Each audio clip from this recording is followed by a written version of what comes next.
Assalamualaikum warahmatullahi wabarakatuh. Bismillahirrahmanirrahim. Alhamdulillahirabbil alamin. Wa bihi nasta'in ala umuri dunya wad din, wassalatu wassalamu ala asyrafil anbiya wal mursalin wa ala alihi washabbihi ajma'in, wa ba'd. Allahumma inna nas'aluka ilman nafi'an wa na'udzubika min ilmin la yanfa'. Hadirin Allah muliakan, alhamdulillah kita panjatkan puji dan syukur kita kepada Allah tabaraka wa taala atas segala nikmat dan karunia Allah berikan kepada kita. Sebagaimana salawat beriring salam semoga senantiasa tercurah kepada Rasulullah alaihi salatu wassalam beserta para keluarga, para sahabat dan orang-orang yang istiqomah berjalan di naungan sunnah beliau sampai hari kiamat kelak. Semoga Allah memberikan kita ilmu nafi dan melindungi kita dari ilmu yang tidak bermanfaat. Dan semoga Allah menjaga kita, keluarga kita, orang yang kita cintai, orang tua kita, guru-guru kita, ulama-ulama kita. Dan semoga Allah Subhanahu wa taala memberikan pertolongan kepada umat khususnya yang terzolimi, teraniaya di Palestina dan lain-lain. Semoga Allah melindungi mereka, memberikan kesabaran, memberikan pahala besar dan memberikan husnul khatimah. Amin ya rabbal alamin. Hadirin Allah muliakan, kita kembali bicara tentang kesimpulan dan hak-hak orang tua, guru yang lebih senior dari bab ini. Dan di antara hak orang tua kita, guru kita atau yang lebih senior,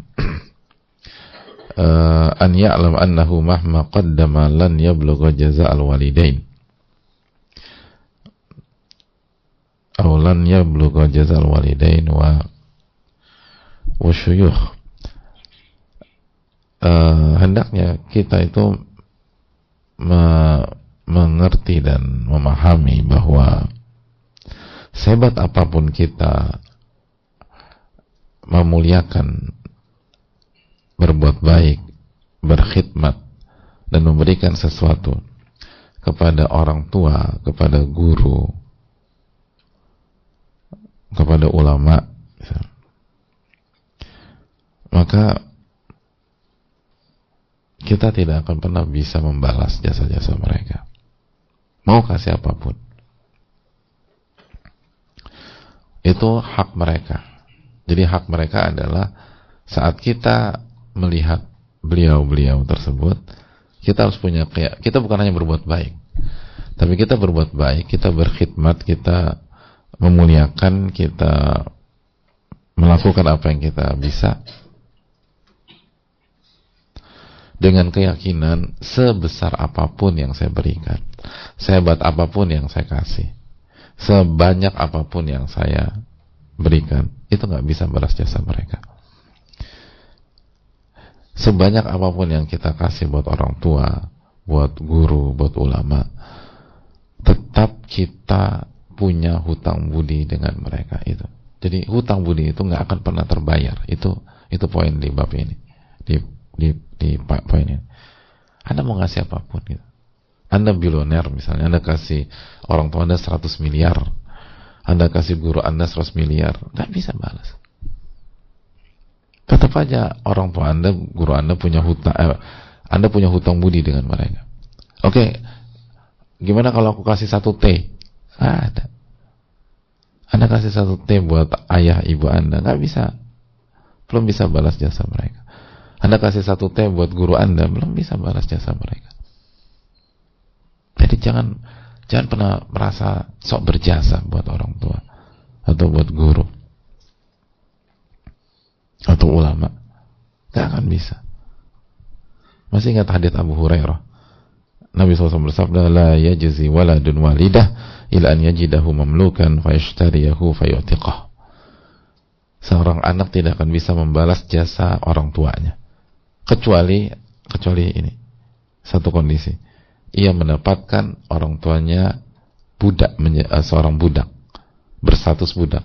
Jadi dapatkan orang tuanya budak, lalu ia beli dan ia merdekakan. Pertanyaan, kapan, di mana sekarang kondisi kayak gini? Ya. Siapa orang tuanya budak? Siapa yang gurunya budak? Kan ada. Secara umum. Jadi berarti nggak akan bisa balas jasa orang tua kita, guru kita dan seterusnya. Ini hal yang harus kita camkan. Jadi jangan pernah merasa sudah balas jasa mereka. Jangan pernah, apalagi ngungkit itu bikin malu aja. Aku kan udah kasih ini, apa yang Anda kasih? Gitu. Dan kita tahu bahwa guru itu, kata para ulama, ubuwatu ar-ruh, sebagaimana orang tua atau ayah ibu adalah orang tua, guru itu orang tua ruh, orang tua akhirat. Itu dijelaskan para ulama dalam kitab-kitab mereka, dijelaskan Syekh Saleh dan dijelaskan yang lain. Orang tua ruh, ya nggak bisa lah dia. Didik kita, tanamkan iman kepada kita, jelaskan akidah, jelaskan konsep kebahagiaan dunia akhirat. Anda mau balas pakai apa? Guru Anda jelaskan, guru Anda membangun jembatan menuju akhirat. Anda kasih apa? Kasih dunia. Sebanyak-banyak dunia nggak bisa ngebalas. Jadi ini harus kita.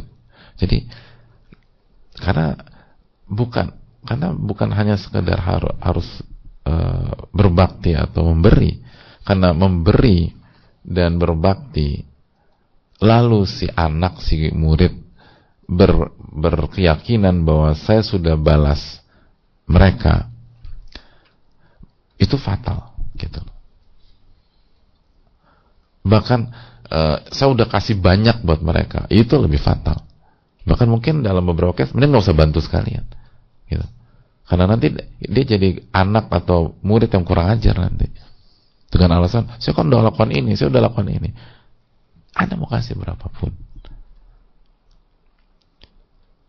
Anda guru misalnya, Anda mau kasih berapapun, Anda mau kasih 10T misalnya, Anda nggak akan bisa membalas jasa guru kita ketika menjelaskan satu hadis misalnya, rakaat al-fajri khairun minad dunya wa fiha. 2 rakaat qabliyah subuh lebih baik daripada dunia dan isinya. Jadi nggak usah bicara macam-macam. Nggak usah bicara, so ini jadi murid jadi murid 3 tahun, 4 tahun. Guru Anda menjelaskan tentang 2 rakaat qabliyah fajar, itu sudah lebih baik daripada dunia dan isinya. Anda mau kasih berapa? Anda kasih 10T. 10T itu berapa persennya dunia? Ya. Berapa persennya dunia? Kecil. Sangat kecil. Gitu. Jadi hadirin Allah muliakan, kecil. Jangankan 1T, ratusan T itu cuman bisa buat bangun 1 kota misalnya. Itu ratusan, cuma 1 kota. Gitu. Indonesia itu ada berapa kota? Baru Indonesia, belum bicara Malaysia, belum bicara Singapura, belum bicara itu. Ada nggak ada celah untuk bisa masuk ke argumentasi. Saya udah lakukan banyak hal buat orang tua saya. Anda lakukan apa sih? Nggak bisa balas. Saya udah serve guru saya udah lakukan banyak hal. Anda lakukan apa buat guru Anda? Nggak bisa. Orang kasih pintu buat akhirat, gimana cara balasnya? Nggak bisa teman-teman. Maka ini akan melahirkan mentalitas akan berusaha terus membalas budi, dan di waktu yang sama akan terus merasa punya hutang budi. Nah, perpaduan ini akan membuat anak muda atau murid tampil luar biasa, dan dia akan mencapai derajat syukur yang sangat jarang dimiliki oleh manusia. Wa qalilun min ibadiyah asy-syakur, sedikit dari hambaku yang pandai bersyukur. Ini kunciannya, dengan meyakini bahwa apapun yang kita kasih tidak akan bisa membayar jasa-jasa mereka. Apapun yang kita berikan tidak akan bisa menyelesaikan hutang budi tersebut. Nggak akan bisa. Sehingga kita akan berusaha terus. Kan namanya orang kalau punya utang kan selalu punya ganjelan, nggak bisa tidur gitu. Gimana cara ngebayarnya? Gitu. Saya nyicil ya atau gimana? Kan orang baik ya, orang baik beriman punya hutang nggak tenang gitu hidupnya. Dalam arti bukan nggak dapat hutang secara mutlak, tapi ada yang mengganjal dan dia akan berusaha. Tapi di sisi lain ini hutang nggak akan pernah bisa tuntas sampai dia meninggal.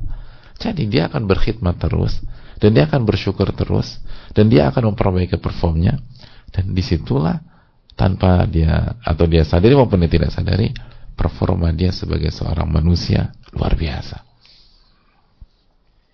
dan dia menjadi hamba yang bersyukur. La yashkurullah ma la yashkurun nas. Tidak bersyukur kepada Allah orang yang tidak bersyukur kepada manusia. Ini yang perlu kita camkan bersama-sama. Dan kalau kita jadi hamba yang bersyukur, kita yang untung. Jadi jangan pernah berpikir, oh nanti saya jadi jadi sapi perahnya orang tua saya. Kok berpikirnya demikian sih? Orang tua Anda itu loh. Kalau Anda lakukan itu, Anda bersyukur. Kalau Anda bersyukur, masuk dalam janji Allah. La in syakartum lazidannakum. Kalau kalian bersyukur, Allah tambah. Allah tambah. Wa in kafartum inna adzabi lasyadid. Kalau kalian kufur nikmat, azabku sangat pedih. Allah kasih keberkahan, Allah kasih karunia, Allah kasih tambahan, Allah kasih semuanya.